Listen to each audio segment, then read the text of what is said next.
எனக்கு தெரிஞ்சது மட்டும் தான் நான் உங்களுக்கு சொல்கிறேன். தெரியாது கற்றுக்கிட்டு நான் உங்கள்கிட்ட சொல்கிறேன். ஏன்னா இந்த உலகத்தில் யாருமே வந்து முழுமையாக தெரிஞ்சவங்க கிடையாது. எல்லாருமே ஒரு சிலதை கற்றுக்கிட்டு தான் மக்களுக்கு நாங்கள் தெரியப்படுத்துகிறோம். இந்த சேவை வந்து இது வந்து சேவை கிடையாது. இது எல்லோரும் செய்ய வேண்டிய கட்டாயம்.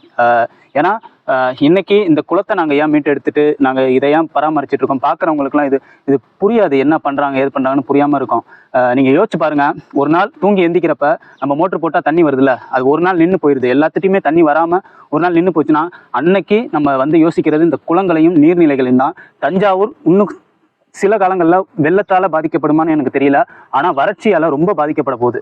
நீங்கள் பாருங்கள், ரொம்ப பாதிக்கப்பட போகுது. அன்னைக்கு நம்ம இந்த குளங்களுக்கு பின்னாடி ஓடுறதுக்கு முன்னாடியே இன்னைக்கு நம்ம யோசிச்சு வச்சுக்கணும். ஆஹா, இந்த குளங்களை நம்ம அழிய விட்டுறக்கூடாது அப்படின்னு யோசிச்சு வைக்கிறது கட்டாயம்.